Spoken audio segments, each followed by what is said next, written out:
आता ही गोड्या मसाल्यासाठी लागणारी सामुग्री एकत्र केली आहे. लसूण, 2 खोबऱ्याच्या वाट्या, थोडीशी कोथिंबीर, कांदा, गरम मसाला आणि चवीपुरते मीठ.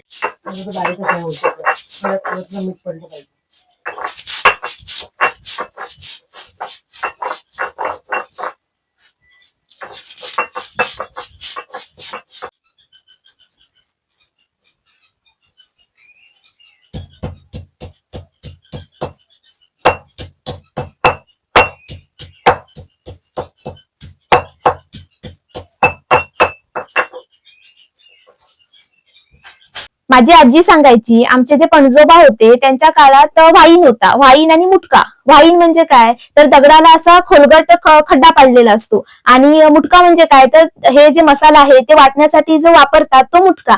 आम्ही पार पण वापरायचो पूर्वी. आणि त्याच्यानंतर माझ्या आजी वगैरे आले तेव्हा हे होतं, 40 ते 50 वर्षांपूर्वी पाटा आला आणि वरवंटा आला.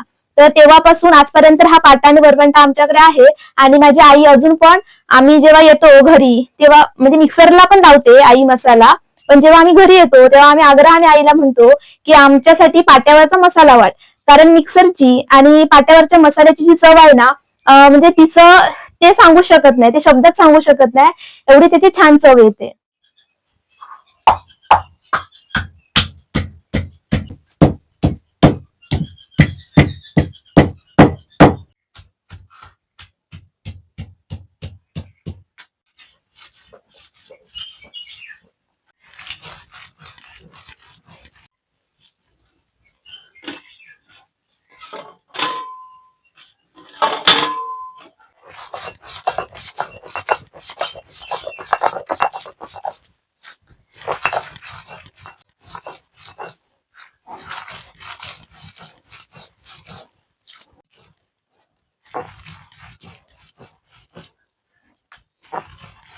आम्ही हे आगोटी पावडर तयार करून ठेवतो. त्याच्यामध्ये धना, बडीशेप, जिरं, दालचिनी, लवंग, तेजपत्ता असे सगळे खडे मसाले टाकून ही पावडर आम्ही तयार करून ठेवतो. मग आम्हाला लगेच वापरायला बरी पडते. ह्या पाट्याला टाकी लावावी लागते. ती आता बरेच दिवस लावली नाही तर पटकन 5 मिनिटात मसाला वाटून होतो. भिजवत जायचंय.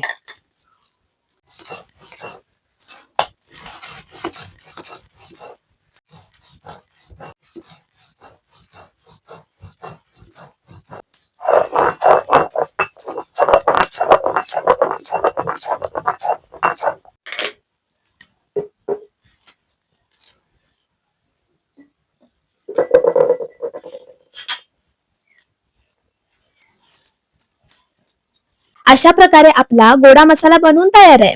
आईने त्याच्यात मिठाचा वापर केलाय. आता तो का केलाय हे तीच सांगेल. यामध्ये मिठाचा वापर यासाठी केलाय की तो बुरशी लागू नये, आंबू नये म्हणून केलेला आहे. आम्ही जे मसाला जो आहे तो कधीच रेफ्रिजरेट करत नाहीत, फ्रीज मध्ये ठेवत नाहीत, कारण त्याची चव बदलते. तर अशा प्रकारे हा मसाला तयार आहे. आमच्या चॅनलला लाईक करा, शेअर करा, सबस्क्राईब करा.